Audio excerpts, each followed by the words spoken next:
Helicopter বিধ্বস্ত হয়ে ইরানি president Ebrahim Raisi নিহত হয়েছেন। দেশটির ভাইস প্রেসিডেন্ট মোহাম্মদ মোকবার তার মৃত্যুর খবর নিশ্চিত করেছেন। প্রেসিডেন্ট রাইসির সফরসঙ্গী দেশটির পররাষ্ট্রমন্ত্রী হোসেইন আমির আবদুল্লাহিয়ান সহ অন্য 9 জনের কেউই বেঁচে নেই বলে জানানো হয়েছে। বিস্তারিত জানাচ্ছেন অর্পণ মৈত্র। বৈরী আবহাওয়ায় পড়ে ইরানের প্রেসিডেন্ট ইব্রাহিম রাইসিকে বহনকারী হেলিকপ্টারটি রোববার বিধ্বস্ত হয়। বিধ্বস্ত হবার অন্তত 12 ঘণ্টা পর হেলিকপ্টারটির ধ্বংসাবশেষের সন্ধান পান উদ্ধারকারীরা।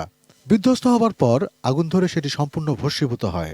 দুর্ঘটনাস্থলে জীবিত কারোর সন্ধান পাওয়া যায়নি বলে নিশ্চিত করে রেড ক্রিসেন্টের উদ্ধারকারী দল। ইরানের আধা সরকারি বার্তা সংস্থা মেহের নিউজের খবরে বলা হয়, ইসলামী প্রজাতন্ত্র ইরানের প্রেসিডেন্ট ইব্রাহিম রাইসি দেশটির জনগণের জন্য তার দায়িত্ব পালন করার সময় একটি দুর্ঘটনার শিকার হন। তিনি শহীদ হয়েছেন।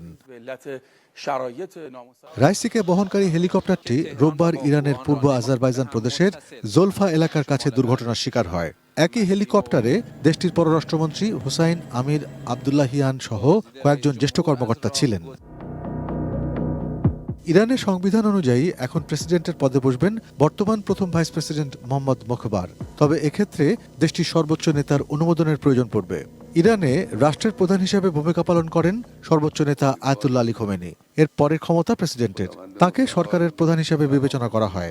প্রেসিডেন্ট মারা গেলে পরবর্তী 50 দিনের মধ্যে নির্বাচনের আয়োজন করতে হবে এবং নতুন প্রেসিডেন্ট বেছে নিতে হবে।